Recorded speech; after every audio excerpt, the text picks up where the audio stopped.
estudiando el libro de Daniel. Esta sería la cuarta conferencia, pueden ustedes conseguir las anteriores tres. Y este libro de Daniel lo compartí hace, creo que 17 o 18 años, allá por los 80s. Y me acuerdo que también fue en algún auditorio, donde estaba una pista de patinar por acá en Lomas Verdes. Los que iban a patinar ahí se pueden acordar. Y estoy otra vez con la carga de volver a compartir este libro, porque conforme vamos avanzando y nos vamos acercando a la culminación de los tiempos de Dios, vamos viendo cómo los acontecimientos que nos rodean, los problemas en Ucrania, en Crimea, en el Asia Menor, en Israel, en América, en Alaska, de qué forma se está deshielando la Antártida, sabían ustedes, ¿verdad? Que ya se está deshielando los polos, y todas estas cosas que nos rodean solamente son síntomas y señales que volteamos y checamos la Biblia y decimos: Señor, tú nos lo dijiste antes, con un propósito de que al ver que la Biblia nos mostraba que todo esto iba a suceder, podamos erguir nuestras cabezas, podamos verdaderamente tomar en serio a Dios, determinar en nuestro corazón no contaminarnos con tanta inmoralidad, con todo lo que está rodeado al mundo, porque el tiempo de nuestra redención final se acerca. Y muchos, ustedes no se imaginan, tal vez millones de personas que venían a iglesias, no solamente a este edificio, porque la iglesia somos las personas que se reunían en diferentes edificios, en diferentes partes, en el mundo entero, que se decían cristianos, que iban a la iglesia el domingo, que tal vez tomaban un estudio entre semana, se van a quedar cuando venga el arrebatamiento de la iglesia por la verdadera iglesia espiritual del Hijo de Dios.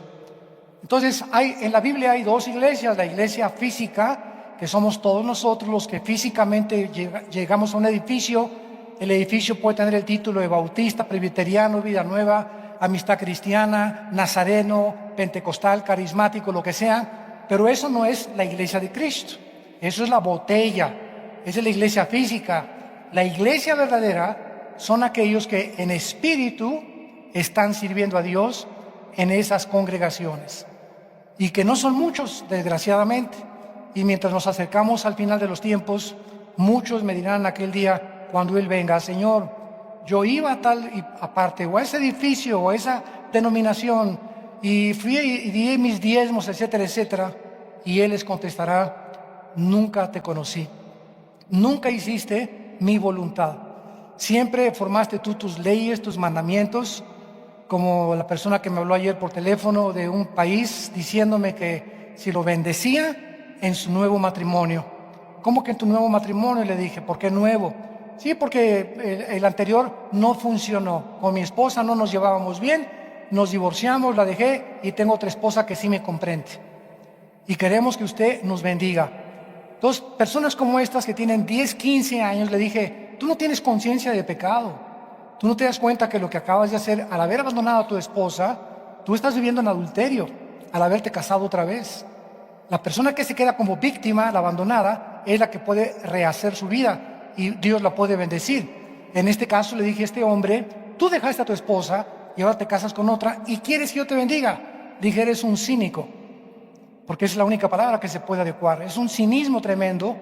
Señor, bendíceme y vivo en adulterio. Quiero que venga, bendiga a mi bebé, estoy embarazada. ¿Así?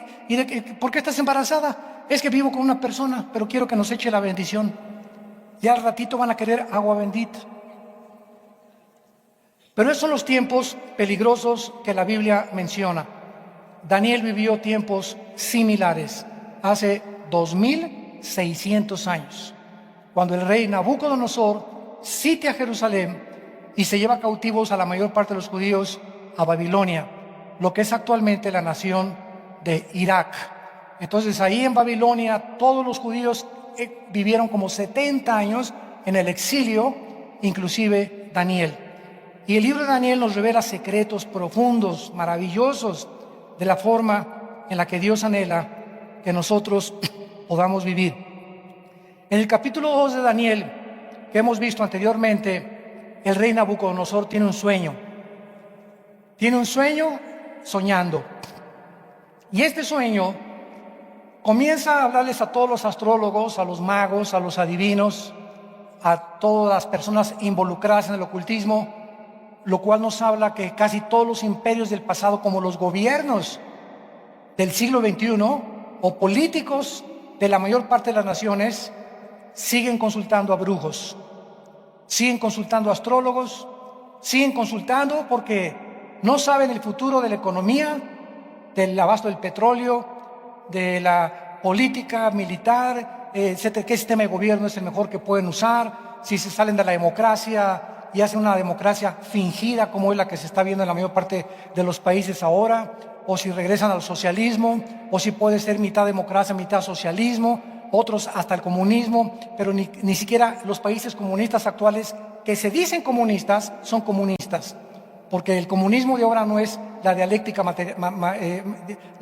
materialista marxista, que es el comunismo puro. Ahora es una mezcla de comunismo con socialismo, con democracia, con ya no saben verdaderamente qué es el sistema, cuál es el camino que deben andar. Y el rey Nabucodonosor trae a los adivinos y a los astrólogos y les dice, tuve un sueño y quiero que me lo interpreten. Si ustedes dicen que el mundo en el que ustedes pertenecen, de los brujos, la brujería, la ouija, los horóscopos, si realmente ellos tienen algo que decirnos del futuro, díganos el futuro. Y entonces los magos y los astrólogos y los brujos se acercaron con Nabucodonosor y le dijeron, dinos tu sueño y te mostraremos la interpretación. Y Nabucodonosor contestó, ¿verdad? Pues qué fácil la ponen, ¿verdad? Claro que si les doy el sueño, ustedes van a inventar cualquier interpretación. ¿Yo cómo voy a saber que esa interpretación es la verdadera? ¿Saben una cosa? No les voy a decir qué soñé. Ustedes díganme qué soñé y díganme la interpretación. Total que comenzaron a sudar, les dio calentura hasta 40 grados a todos los brujos, astrólogos. ¿Cómo le haremos? No es posible. Y le dijeron al rey, no hay nadie en este mundo, no hay un hombre en este mundo que te pueda decir lo que tú estás pidiendo. Entonces el rey enojado mandó matarlos. Y cuando llegó la noticia a Daniel, que era uno de los oficiales del palacio de Nabucodonosor, entonces Daniel se acercó a Arioc, al jefe de la guardia de Nabucodonosor, y le dijo, espérense, no se apresuren a ejecutar la sentencia de muerte. Voy a acercarme al rey y le voy a hacer una propuesta. Entonces, versículo 16 del capítulo 2, Daniel entró y pidió al rey que le diese a tiempo y que él mostraría la interpretación. Luego se fue Daniel a su casa e hizo saber lo que había a Ananías, que eran amigos de él, judíos también, Misael y Azarías, sus compañeros, para que pidiesen misericordias del Dios del cielo sobre este misterio, a fin de que Daniel y sus compañeros no pereciesen con los otros sabios de Babilonia. Daniel recurre a aquello a lo cual todos nosotros debemos de recurrir cuando nos encontramos amenazados, cuando nos encontramos perseguidos, cuando no sabemos qué camino tomar. Jamás llegues a decir en tu vida, estoy desesperado. Siempre que una persona, una oveja se acerca a nosotros los pastores y me dicen, hermano, estoy desesperada, en ese momento nos damos cuenta que la persona con la que estamos tratando es una persona que ya se salió del camino de Dios. Porque dice 2 Corintios capítulo 4, estamos en apuros, pero no angustiados, perseguidos, pero no desamparados, derribados, pero no destruidos. O sea, la desesperación es un estado emocional en la que te sientes arrinconado y donde tú crees, por el temor que tú tienes de algo que no ha sucedido, que no hay luz, que no hay escapatoria. Es que no sé cómo cambiar a mi hijo, no sé cómo cambiar, me estoy desesperada. O sea, te arrinconas tú misma o tú mismo en un lugar, en una posición en la que no ves la puerta, donde no ves la salida. ¿Y por qué llegas a esa posición? Por el temor y por la incredulidad. ¿Qué dice Filipenses 4, del 6 al 7? Por nada estén afanados. Y la palabra afán, merima en el griego, significa un estado de intranquilidad, un estado de nerviosismo, un estado de estrés, un estado que te va a llevar a la desesperación y de la desesperación llegas a la depresión. Por nada estés en esta condición, es una orden de Dios, sino que cuando tengas un problema, mi hija, mi hijo, el trabajo, lo que sea, híncate. ¿En quién crees? Yo creo en la Biblia como en la palabra de Dios. ¿De veras? Creo que Jesús es mi Señor y Salvador. ¿De veras? De la boca para afuera. Porque si lo creyeras, harías lo que Dios te manda, para que descubrieras que funciona. Pero no lo haces y llegas primero al pastor antes de haberte hincado delante de Dios. Y cuando llegan con nosotros creyendo que somos dioses y écheme la bendición, les repito, casi ya están pidiendo agua bendita que les echemos. Como oí un pastor en África, no sé dónde, que ya está usando agua bendita, eso sí, nada más la vende en su iglesia. Así estamos en el mundo que estamos viviendo. Entonces, tenemos que entender eso, ¿verdad? Sean conocidas, dice Filipenses 4, 6 y 7. Dale a Dios a conocer, Padre, me encuentro, sí, no te puedo ocultar, Padre, me encuentro, ya estoy llegando a la desesperación de mi hija, de mi trabajo, lo que tú quieras, el problema que sea, Señor, ayúdame, confío en ti. ¿A quién más iré si no eres tú, el Dios Todopoderoso? Tú eres mi castillo, mi fortaleza, mi pronto auxilio en todas las tribulaciones, mi Dios en quien confiaré. Y Él te sacará del pozo de la desesperación. Pero si tú permites ese estado emocional en tu vida de desesperación, te ahogas. Y ni la oración del pastor, ni aunque se te aparezca San Clodomiro en la mañana, te va a sacar de tu problema. Porque es Dios el único que cambia a las personas y es Dios el que cambia los tiempos y las edades. Él es el que cambia a las personas, las circunstancias. Nosotros no somos dioses. Daniel sabía perfectamente bien que necesitaban ponerse de rodillas. Y es interesante que la Biblia nos muestra que ese es nuestro recurso. Dice el Salmo 34, 6. Este pobre clamó y le oyó Jehová y lo libró de todas sus angustias. ¿Qué cosa es la angustia? Es un estado de desesperación, de que te quite el sueño, de que ya andas con la cara desencajada, que ya crees que eso no se va a solucionar. Y si se muere su abuelita, pues que se muera tu abuelita. Déjala que se vaya al cielo ya, que se la lleve el Señor. Y si no se sana esa persona, pues no se sanó, tú no eres Dios. Dios tiene un problema mucho mejor tal vez para permitir que esa persona siga en el hospital. Y si tu hija no ha regresado, pues déjala que allá en la cárcel la vais algún día a visitar. Tú no puedes cambiar a tu hija, encárgasela a Dios, pero tú ten paz por el amor de Dios. Tú ten tranquilidad en tu vida, por nada estés afanada y afanoso. Eso es incredulidad. Y sin fe, Hebreos 11:6, no podemos agradar a Dios. Ahí está. En el momento en que entras a la desesperación y la angustia y el enojo y esto y el otro, ya te saliste del camino y se te vienen los demonios como las abejas africanas. Se vienen a tu vida a atormentarte más, a hacer ese problema, a inflar ese problema hasta que llegues a, ya, me ahogo, sálveme el que pueda salvarme. Llegas al momento en el que ya pierdes toda esperanza y toda confianza en aquel que dice, yo soy tu Dios, que siempre estaré contigo, no te dejaré ni desampararé. Aunque hayas en valle de sombras y de muerte, no debes de tener miedo. Ahí es cuando se muestra la fe. ¿Qué es la fe? Confiar en Dios en medio de problemas que van más allá de nuestra capacidad para resolverlos. Dice en Efesios capítulo 6, versículo 18 al 20, hablando Pablo acerca de la oración como parte de la armadura de Dios. Efesios 6, 18, orando en todo tiempo, con toda oración y súplica en el Espíritu, velando en ello con toda perseverancia y súplica por todos los santos. No sé cuántas veces te has hincado a orar desde que eres cristiano o desde que eres cristiana y tus oraciones solamente yo. Señor, dame, Señor, bendíceme, Señor, ayúdame. Nunca oras por nadie más que por tu vida, por tus intereses propios y por tus propias cosas de tu trabajo. No tienes en tu lista de oración a ningún pastor. No tienes en tu lista de oración a ninguna persona que te interese de tu familia que Dios la toque. No la tienes en tu lista de oración. Nunca oras jamás por el presidente de la República y la nación a la que tú perteneces. La Biblia nos manda orar por nuestros gobernantes, orar por nosotros. Y ahí te lleva 10, 15 minutos. Tenemos que tener una lista de 30, 40 personas mínimo.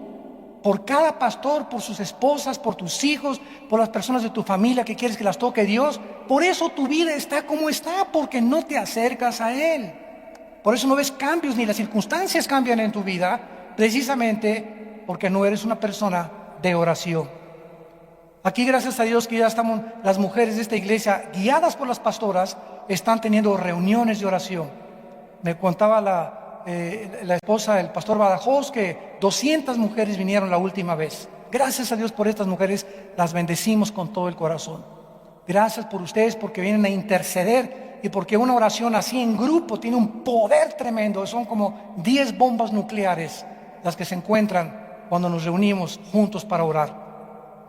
Muy bien, ahora vean ustedes que después de todas estas cosas, en el versículo 19 dice la Biblia: entonces, o sea, no antes que hayan buscado a Dios. No es antes que busques a Dios que Dios te va a explicar la predestinación. No es antes que busques a Dios que te va a explicar cómo fue que los ángeles caídos se metieron con las mujeres. Ay, esto no puede ser, hermano, porque los ángeles no tienen sexo. No es antes de que tú estudies la justificación, la santificación, la gracia, los pactos y las doctrinas elementales, el libro de Romanos. No es antes que tengas la A, la B y la C, los cuadrados, los logaritmos y las sumas y las divisiones, que vas a entender cálculo diferencial. Pero así están los cristianos, nos llegan correos. ¿Y por qué esto? ¿Y por qué aquello? Y son personas que quieren respuestas de nosotros, y son personas que preguntan sin haberse discipulado. Yo a esas personas les estoy contestando: mira, antes de que te conteste, ¿te discipulas entre semana con alguien? Aparte del domingo, ¿tomas estudios bíblicos? ¿Vives cerca de Dios? Entonces, tú quieres tener respuestas y quieres alegar y quieres preguntar, pero tu vida interior, tu vida espiritual, está muy lejos de tener comunión con Dios. Y Dios no es un genio de la lámpara de Aladino, Dios, que se mueve a nuestros caprichos. Tenemos que pagar el precio de que las rodillas nos crezcan como las rodillas de los camellos, que las tengamos ya hasta con callos, de que tanto tiempo pasamos hincados orando por nuestros hijos, orando por las circunstancias, y después de pararnos y salir de oración, llegar así a todos lados. Aleluya, Dios, gloria a Dios vive. Hermana Panchita, pero ¿cómo es posible? Si usted, su hija, casi le pega en la mañana. Sí, ya lo sé, pero Dios me dijo que se va a encargar de ella. Yo guardo mi paz y aleluya, te alabo y te bendigo, Señor. Esa es la hermana Panchita. Y no, hermano, ya llegué, y mi hermana se fue, y no me puede ayudar. ¡Shh! Ya cállese. Regrésese a su cuarto a orar, regrésese a buscar a Dios, y entonces viene a poner sus peticiones, no delante de los hombres, sino delante de Dios. Dice el versículo 19, entonces, el secreto fue revelado a Daniel en visión de noche. Hay un precio para entender los caminos de Dios. Hay un precio para entender las cosas profundas de la Biblia. Hay un precio para poder comprender los pensamientos y los caminos de Dios, que no son nuestros caminos ni nuestros pensamientos. Y es vivir de rodillas, vivir cerca de Dios. Ahí viene la respuesta, ahí viene la revelación, ahí viene la visión. El secreto le fue revelado en visión de noche, por lo cual bendijo Daniel al Dios del cielo. Y Daniel habló y dijo, escuchen la oración de Daniel: sea bendito el nombre de Dios de siglos en siglos, porque suyos son el poder. Solo el poder para cambiar a las personas es de Dios.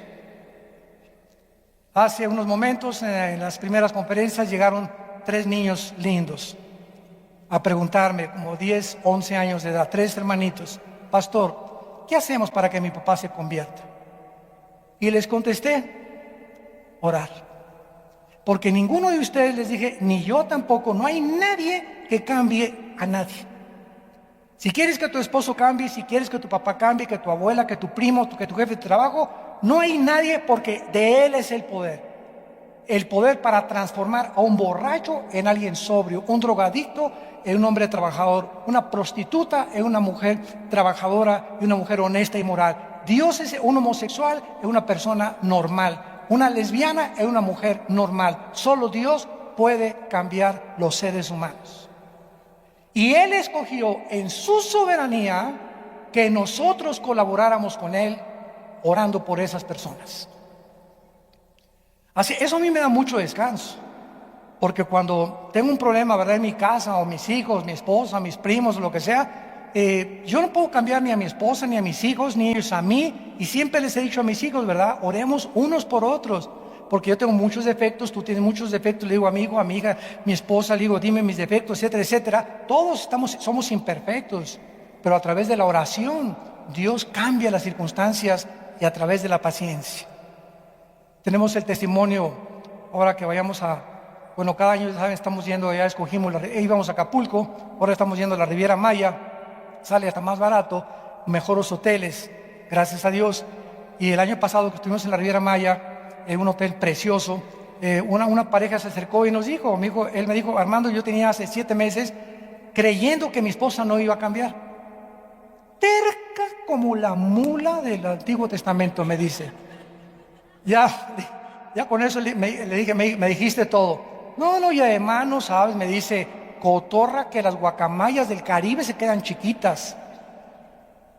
Y le dije, sí, ¿verdad? Eres un híbrido de cucaracha, le dije. Dice, no sabes nuestro matrimonio cómo estaba. Y Dios, en un mensaje que él escuchó, le mostró eso, que tenía que orar por ella y aguantar el tiempo para que Dios interviniera. Y él entendió el secreto, que en ese tiempo en el que él comenzó a orar aquí, y en ese tiempo fueron 7 meses, en esos 7 meses que él esperó y la aguantó y oró por ella y le hizo el desayuno y la bendijo, etcétera, etcétera, en ese tiempo Dios aprovechó en tratar con ella y en tratar con él también en su paciencia.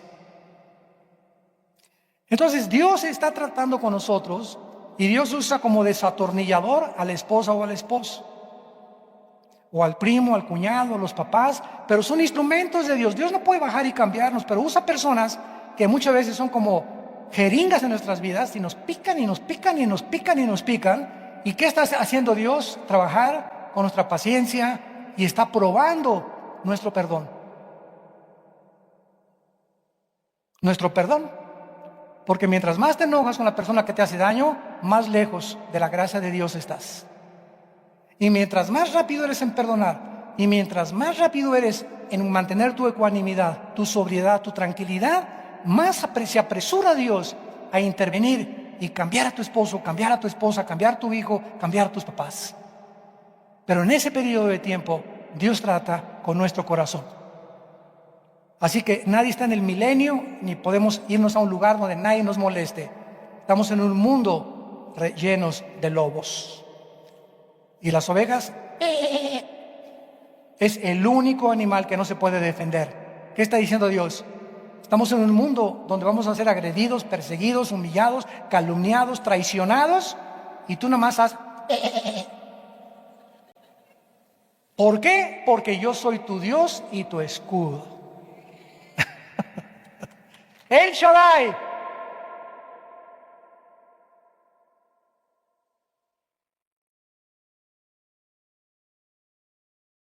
Si pudiéramos defendernos nosotros a nosotros mismos, no nos hubiera comparado con las ovejas, nos hubiera comparado con los búfalos, ¿verdad? Y ahí vas, ahí viene encarregado, ahí viene el hermano a cornear a su esposa. Y ahí viene el hermano encarregado, nomás cuando le hace así las patitas al hermano es porque ya viene pero echando tierra. El esposo ya está con el capote así nada más, esperando el capotazo de la chicuelina, ¿verdad? Si pudiéramos defendernos, hubiera manera que nosotros cambiáramos las circunstancias.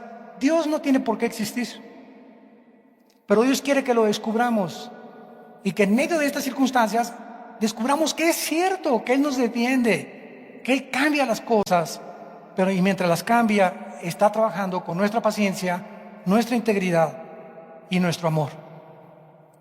Dios, dice Daniel, es el que, bendito sea el Dios y Padre de Jesucristo, suyo son el poder y la sabiduría. ¿Qué es la sabiduría? Shochma o chokma en el hebreo, que significa, escucha, la sabiduría es diferente del conocimiento. Aquí en la vida, cuando no conocemos los caminos de Dios, le decimos a una persona que tiene mucho conocimiento, es un sabio. Le dieron el premio Nobel de Medicina a fulano de tal porque es un sabio. O es un sabio el que descubrió tal planeta o lo que sea, ¿no? Nosotros juntamos la sabiduría con el conocimiento, porque no tenemos una definición específica de la sabiduría, ya que viene de Dios. La sabiduría es la capacidad, apúntalo, o la habilidad que Dios les da a las personas que tienen conocimiento de Él para saber cómo usarlo. Entonces tú puedes tener conocimiento de Dios. Yo sé que maridos amen a las mujeres. Yo sé que tengo que diezmar. Yo sé que tengo que orar por mis hijos. Yo sé que tengo que hacer estas cosas. Tienes el conocimiento. Sabes y conoces muchas cosas de la Biblia, pero no las haces. Entonces, cuando no haces lo que conoces, comienza tu personalidad a desintegrarse. Virgen de Lourdes. Es lo que llaman los psicólogos desórdenes múltiples de la personalidad. O sea, dices una cosa y haces otra cosa. Cuando decimos algo y no lo hacemos, comenzamos a desintegrarnos emocional y espiritualmente. Y muchas personas les llaman esquizofrénicos, con personas que tienen una mente así a la mitad. Son una cosa en el trabajo, otra cosa en la iglesia. Una cosa en su casa, otra cosa con sus amigos. Una cosa cuando están de vacaciones, otra cosa cuando están en la iglesia. Mentes divididas. Una vez es Jorge, pero se pone una máscara y es Manuel con sus amigos. Es borracho, parrandero y jugador. Es San Clodomiro en la iglesia y es hijo del anticristo cuando está fuera de la iglesia. No puede ser. Una persona así es una persona disgregada, desintegrada en sus emociones. Ahora, ¿cuál es el peligro de esto? Que si tú mantienes esta conducta en tu vida de no hacer lo que tú dices y no es lo que se llama integridad, estás integrado emocional y espiritualmente, comienzas a tener problemas mentales. Y te lo garantizo que vas a acabar en el manicure. Aquí en México le decimos manicure al hospital psiquiátrico. Vas a acabar en el psiquiátrico, vas a acabar visitando al psicólogo que te va a empeorar la cosa. ¿Por qué? Si vas al psiquiatra te empeora la cosa, si no es cristiano te empeora la cosa. ¿Por qué? Porque los psicólogos y los cristianos que no son cristianos van a tratar, o la terapia que van a seguir en tu vida va a ser darte pastillas tranquilizantes, que son químicos, para tratar de reducir tu ansiedad, tu neurosis, y estás químicamente siendo controlado, no espiritualmente. Cristo vino a que cambies esa falta de integridad que tienes y no recurras a cosas falsas como las pastillas tranquilizantes, Valium, Prozac, cosas de esas, ¿verdad?, que te acaban haciendo y convirtiéndote en un drogadicto. Entonces, Él viene a poder sanarnos, pero para eso tenemos que ser íntegros y sinceros delante de Él. Ser de una sola pieza en todos lados, para que pueda bendecirnos. Dios odia la hipocresía. Que la palabra Hipócrates en el griego significa poner un actor. La palabra hipócrita en el griego es el actor. De ahí salió la palabra Hipócrates, hipocresía, que significa ponerse una máscara. ¿Quién es un actor? Alguien que finge algo que no es. Está representando un papel que no es él. Es un actor. ¿Y cuántos de ustedes tienen 3 o 4 papeles que representan que no son ustedes con diferentes circunstancias? Eres un hipócrita. Y esas gentes las odia a Dios, porque no hay una persona más abominable ante los ojos de Dios que la que se pone máscaras, porque Dios murió por la gente, y para que la gente pueda ser salvada, la gente tiene que entender que necesitamos ser sinceros y sin mancha delante de Él. Dice a continuación Daniel: Él muda los tiempos y las edades. En otras palabras, Dios tiene el control de la historia, como vamos a ver más adelante en la interpretación de la estatua del rey Nabucodonosor. Dios sabía que el imperio babilónico iba a durar determinado tiempo. Dios sabía que después de Babilonia vendrían los medos y los persas. Era una alianza para derrocar a los babilonios, tal como la historia lo declara. Y esto fue antes de que todos estos imperios surgieran, porque Daniel vivió en el imperio babilónico, el primero del tiempo de los gentiles. Dios sabía que después de los persas, y lo vamos a ver en la estatua de Nabucodonosor, vendrían los griegos. Alejandro el Magno fue el que venció en la batalla de las Termópilas, que fue la película esa de 300, donde finalmente los persas matan a otros, pero en la realidad fueron los griegos los que derrotaron a los medos persas.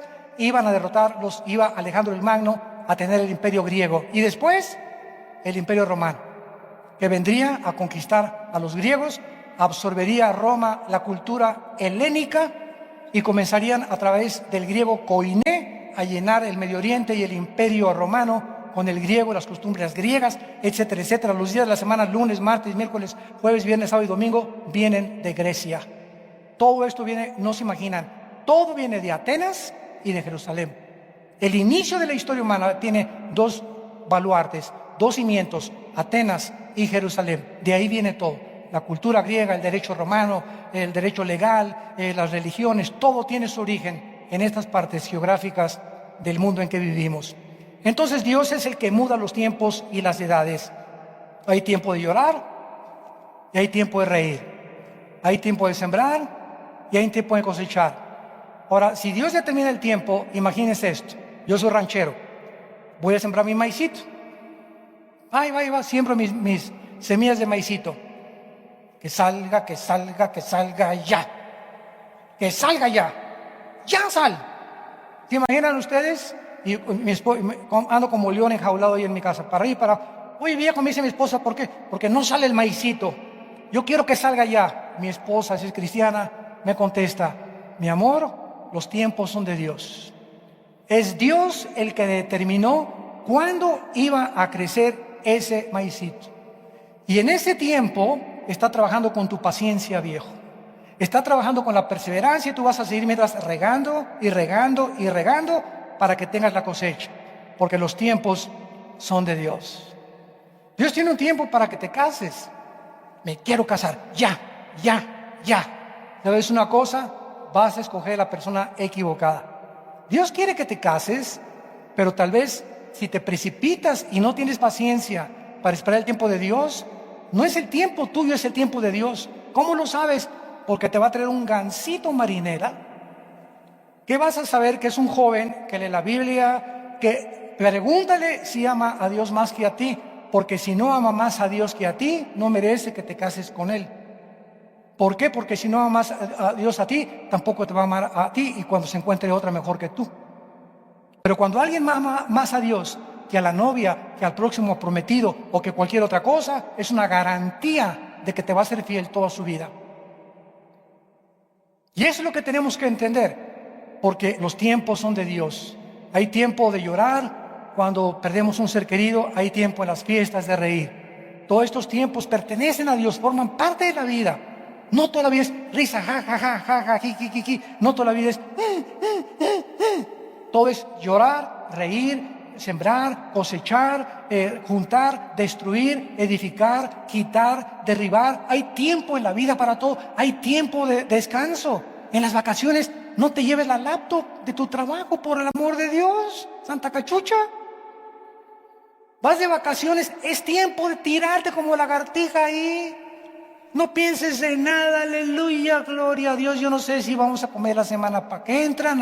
Yo no sé nada, aleluya. Mis hijos, mira qué bonita la playa, te me corriendo a la playa con tus nietos, con tus hijos, etcétera, etcétera. Disfrutas y no estás ahí, el trabajo y esto y el otro. Ni siquiera puedes disfrutar el tiempo que es de descanso, porque no tienes los tiempos de Dios en tu corazón.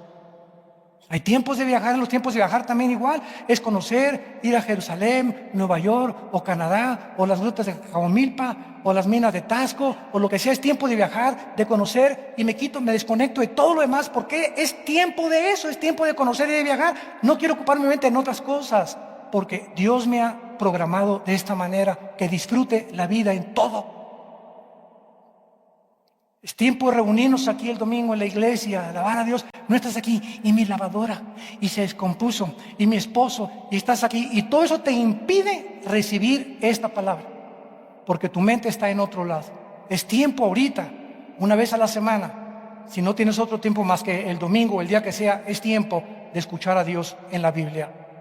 Es tiempo que reflexiones sobre lo que hiciste la semana pasada, lo que hiciste ayer, antier. Es tiempo de que mañana cambies todas estas cosas de ayer y antier, mañana sean otra cosa diferente. Y así vamos de gloria en gloria en Cristo Jesús, porque Él es el que controla la historia. Y dice Daniel en el versículo 21, y pone reyes y quita los reyes. ¿Puso Dios a Hitler? ¿Puso Dios a Saddam Hussein? Yo he tenido este tipo de interrogantes en los debates que tengo con ateos. Son clásicos de ellos, clásicos. Y si Dios es soberano de todas las cosas, ¿podría Dios hacer una piedra más grande que no pudiera cargar? ¿De cuál fumaste, compadre? En primer lugar, el poder de Dios no se mide a través de las fuerzas que tiene Rambo o que tiene Mr. Universo. Y en segundo lugar, si Dios crea una piedra más grande que la que pueda cargar, ¿verdad?, ya no sería Dios, porque eso es ilógico, filosófica y lógicamente. Entonces, así hay mucha gente y Dios puso a Hitler. Dios no lo puso a Hitler. Dios dejó la libertad del pueblo alemán en el hambre que tenían al haberlo abandonado a él y haber oído las mentiras de este dictador que crearía una raza aria, de haber permitido que fueran engañados. ¿Por qué son engañados los que están en las sectas? ¿Dios puso a ese pastor para que engañara a las gentes? No. Dios puso a ese para que la gente esa que no lo busca sea engañada con otros falsos pastores. Porque Dios dice en 2 de Tesalonicenses, envía un poder engañoso para que crean a la mentira. Una vez le pregunté a unos estudiantes de seminario, ¿cuántos creen que Dios engaña? Todos se quedaron así serios. No, imposible, Dios, pues no conocen la Biblia. 2 de Tesalonicenses 2 dice la Biblia claramente que Dios engaña a aquellos que ya fueron engañados para engañarlos peor y se hundan todavía más, porque rechazaron el conocimiento de la verdad. No se contentaron con conocer la justicia. Entonces, ¿cuál es la tragedia de no creer en Dios? Que acabas creyendo cualquier cosa.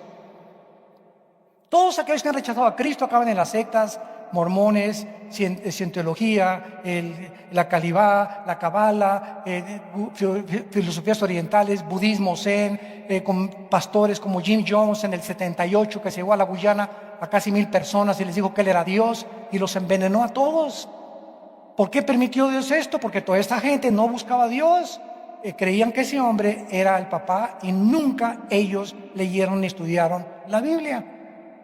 Entonces somos responsables de creernos tantas mentiras. El otro día vi un predicador, ¿verdad?, en la televisión que no puedo creer, agarró la Biblia y la tiró al púlpito, ¿verdad? Dijo que es la línea de poder. Y les dijo a unas personas, a ver, pasen esa línea, y los que pasaban se caían al suelo y comenzaban a temblar en el suelo. Digo, ¿qué es eso, verdad? Circo, maroma y teatro. Ahora, yo estoy en una reunión de esas y me paro y me salgo, porque toda esa gente hasta aplaudieron. ¿Por qué? Porque viven engañados, porque no se dan cuenta realmente de qué es la verdad y qué es la mentira. Y la Biblia, la iglesia se está convirtiendo en un circo de demostraciones de cosas sobrenaturales, porque la gente lo que busca es la emoción y milagros y sanidades y esto y el otro, y cero conocimiento de la palabra de Dios. Dios, dice la Biblia, es el que quita y pone reyes, quita los tiempos, pone los tiempos y las edades, da la sabiduría a los sabios y el conocimiento a los entendidos. Y dice, Él revela, versículo 22, lo escondido y lo profundo, y conoce lo que está en tinieblas. ¿Saben ustedes qué es el temor de Dios? A la luz de este versículo, el temor de Dios es saber y tener la conciencia plena en mi vida de que Dios me ve lo que hago cuando estoy escondidas, cuando nadie me ve. Pero como tengo el temor de Dios, entonces no me le escondo. Yo sé que nunca me voy a esconder de Él, y que aunque vaya viajando y me meta a un hotel y nadie me vea, no voy a ver pornografía. No me ve mi esposa, no me ven mis hijos, estoy solo en el hotel. Puedo darme el gusto de la pornografía porque no tienes el temor de Dios. Pero cuando estemos conscientes de que Dios conoce lo profundo y lo escondido y que no podemos hacer nada a escondidas de Él, tenemos temor de Dios y nos conducimos conforme al temor de Dios. Y Dios nos bendice. ¿Se acuerdan de José? Génesis 37. Llegó la leona de Santa Julia, la esposa de Potifar. Pepinillo, come here, Dios, ven, Pepito, para acá. Aquí, che, le voy a contar un cuento. Como el marido andaba allá en la guerra, ¿verdad? Y José entró al aposento de la mujer esta, y en cuanto ella vio, ¿verdad? Ella, sin temor de Dios, no está mi marido, despidió a todos los negritos que andaban por ahí de eunucos, ¿verdad? Y a todos los sirvientes, ¿verdad? Y que agarra a José del saco, ¿verdad? Ven para acá, Pepillo, te voy a contar Alicia en el País de las Maravillas. Le voy a contar un cuento a mi nene. Y agarró José y de veras, ay, me gustan mucho los cuentos. ¿Eso dijo José? No, ¿verdad? Agarró y se pegó la carrera y se quedó ella con el manto de él. Y se enojó tanto ella que cuando llegó su esposo Potifar le dijo, mira, aquí tengo la prueba de que este sinvergüenza quiso venir aquí a abusar de mí. Y lo metieron a la cárcel y no se amargó. Ahora, ¿por qué José no tuvo relaciones, verdad, con esta mujer? Tampoco nadie lo veía a él. Ella no iba a decir nada, menos él. Iba a quedar un secreto entre los dos. ¿Por qué no lo hizo? A él lo dice en Génesis. ¿Cómo iba yo a hacer esto sin el temor de Dios? Pagó el precio, varios años en la cárcel y salió como gobernador de Egipto. ¿Ya ven? No puede haber la bendición sin antes la convicción de servir a Dios. Dios premia la santidad. Dios ama la santidad y Dios bendice la santidad.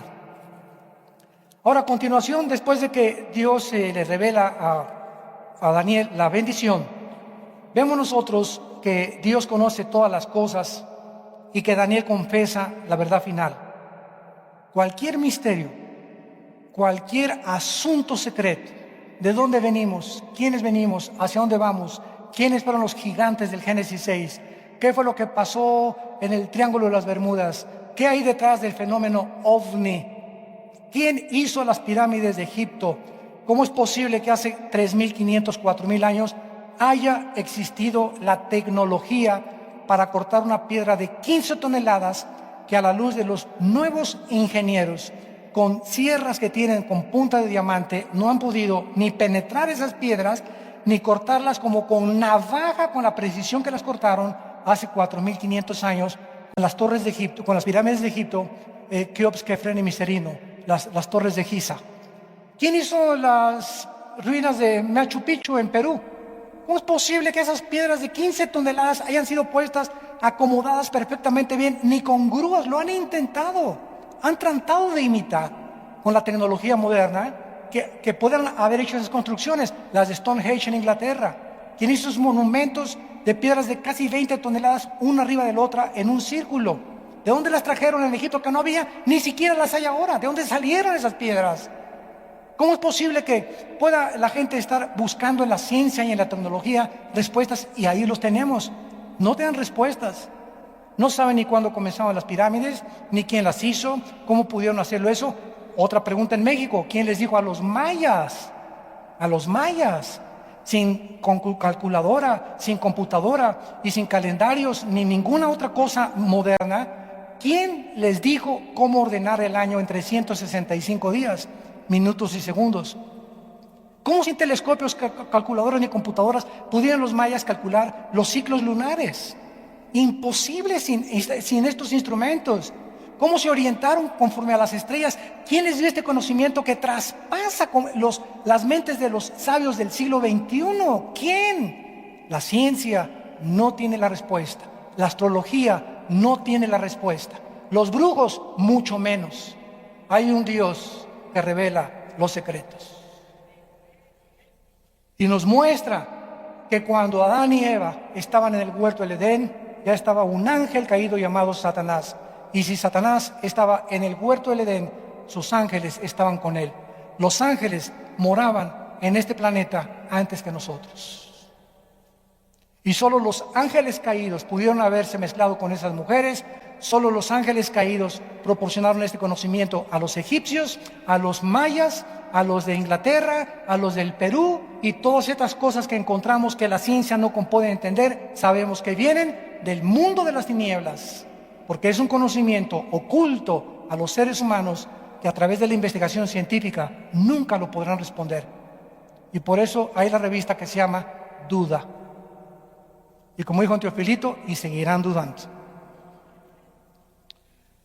Y finalmente, dice Daniel en el versículo 23, 22 y 23, Él revela lo profundo y lo escondido, conoce lo que está en tinieblas y con Él mora la luz. A ti, oh Dios de mis padres, te doy gracias y te alabo, porque me has dado sabiduría y fuerza, y me has revelado lo que te pedimos, pues nos has dado a conocer el asunto del rey. Daniel fue a Arioc, el cual el rey había puesto para matar a los sabios, y le dijo: no los mates, llévame a la presencia del rey, yo le mostraré la interpretación. Arioc llevó prontamente a Daniel ante el rey y le dijo así: he hallado un varón de los deportados de Judá, el cual dará al rey la interpretación. Respondió el rey y dijo a Daniel, al cual llamaban Belsasar: ¿podrás tú hacerme conocer el sueño que vi y su interpretación? Daniel respondí: pues claro, pues ¿quién creías? Eso dice. Vean ustedes la humildad de este hombre. Daniel respondió diciendo: el misterio que el rey demanda, ni sabios, ni astrólogos, ni magos, ni adivinos lo pueden revelar al rey.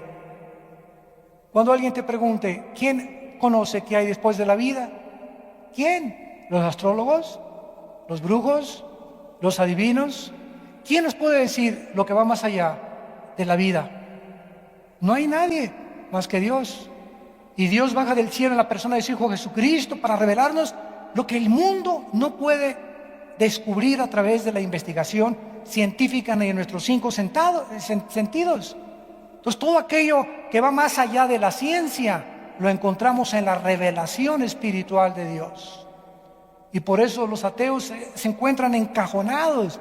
Los astrofísicos ateos, los doctores ateos, los filósofos ateos están arrinconados porque no salen del mundo del empirismo. ¿Qué es el empirismo? No creo lo que no veo, lo que no huelo, lo que no siento, lo que no toco. Si mis 5 sentidos no perciben y no puedo comprobarlo a través de un laboratorio y un experimento científico, no es científico, no lo voy a creer. Se encuentran limitados porque no creen que hay un mundo que trasciende el mundo físico terrenal.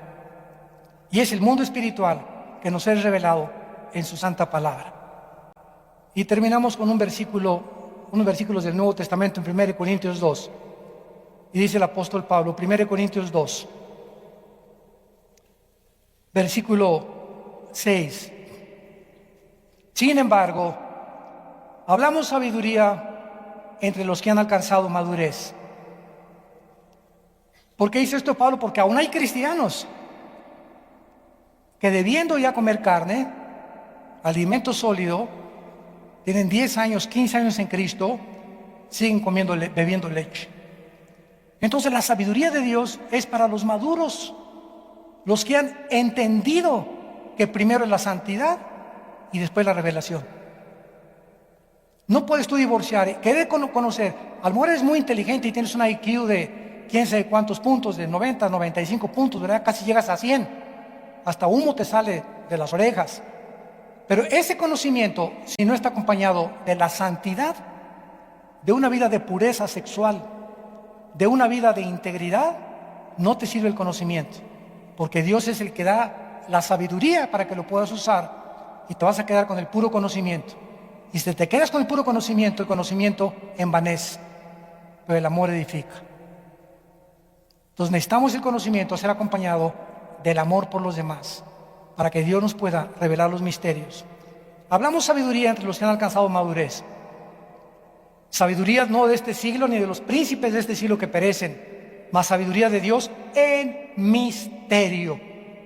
¿Por qué en misterio? Porque no todo mundo entra a la cámara oculta, a los secretos del Altísimo.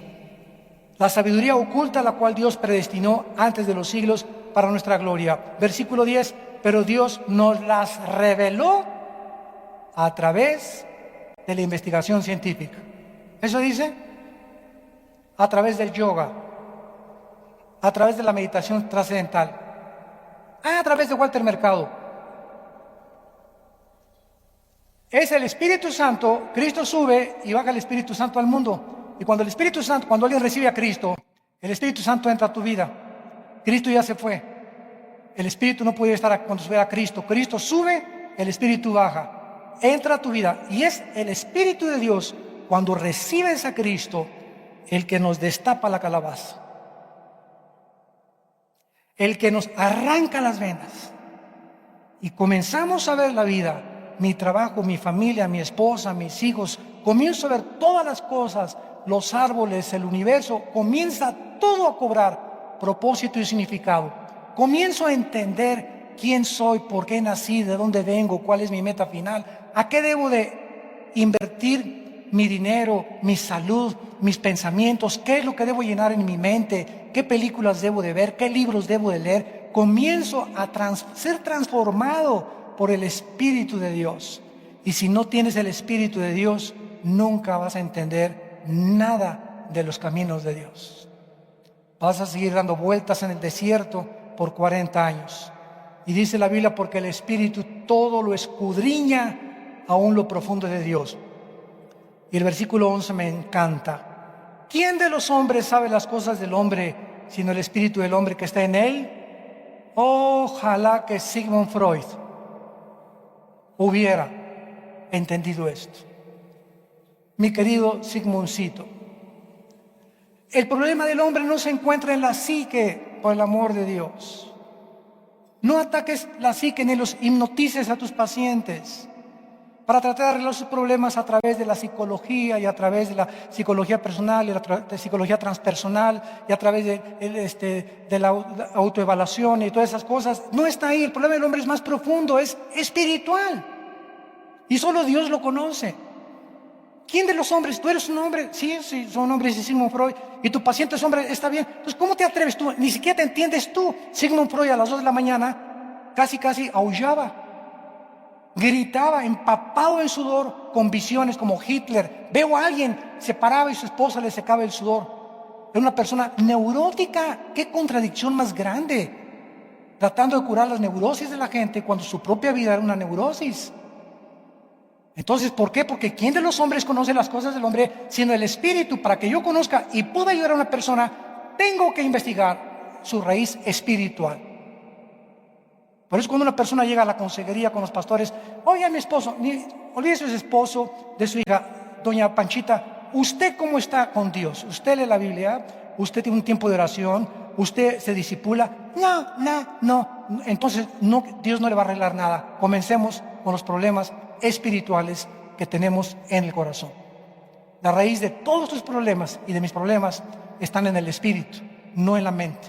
La mente es afectada por el espíritu cuando dejamos a Dios. Señor, te damos gracias por tu palabra. Te damos gracias, Señor, porque tuyo es el poder y la sabiduría. Tú mudas los tiempos y las edades. Tú quitas y tú pones a los gobernantes. Tú conoces lo que está escondido. Tú revelas lo profundo. Contigo mora la luz. A ti, Dios de nuestros padres, de Abraham, Isaac y Jacob, te adoramos y te bendecimos. Porque tú eres el Shaddai. He aquí yo estoy contigo, dice el Señor, no te dejaré, no temas. Saca de tu vida el temor, porque en el amor no hay temor. De donde el que teme vive atormentado, porque el temor es el tormento del corazón. He venido para que tengan vida y para que tengan vida en abundancia. Yo soy tu Dios que nunca te dejaré ni te desampararé. Estaré todos los días contigo hasta el fin del mundo. No temas. Siempre te ayudaré, siempre te podré fortalecer. Solo no te alejes de mí. Así como la rama no puede llevar fruto si no está unida al árbol, al tronco, así ustedes, separados de mí, óiganlo, nada podrán hacer, porque tú eres nuestras fuerzas, tú eres nuestra protección, nuestro escudo. Tú eres, Señor, el todo de nuestra vida, nuestro pronto auxilio en todas las tribulaciones. Tú eres el que nos sacas del hoyo de la desesperación. Tú eres el que cambias y transforma nuestras circunstancias. Tú eres el que nos llenas de luz y nos muestras y nos dices: esfuércense y sean valientes. Estoy con ustedes. Nadie te podrá hacer frente durante todos los días de tu vida. Como estuve con los grandes hombres del antiguo pacto, así estoy yo con ustedes hasta el fin del mundo. Hay muchas personas en este momento que nos oyen a través del internet o a través de la televisión que no han invitado a Cristo a sus vidas, que viven en tinieblas sin entender el propósito y el significado que tiene la vida delante de Dios. Invítalo con esta oración a tu vida y dile: Señor, perdona mis pecados. Creo que en la cruz Cristo con su sangre pagó por ellos y que a los 3 días resucitó de entre los muertos. Te bendigo, Señor Jesucristo, y te pido que entres a mi corazón como mi Señor y mi Salvador. Amén. Amén y amén. Gracias a Dios por su palabra. Gracias a Dios por su palabra. Alabado sea el nombre de Jesús. Alabado sea el nombre de Jesús. Alabado sea el nombre de Jesús. Nos ponemos de pie para recibir la bendición pastoral.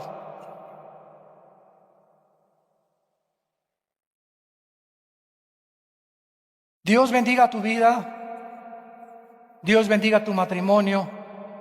Dios bendiga tus hijos. Dios bendiga el fruto de tu vientre.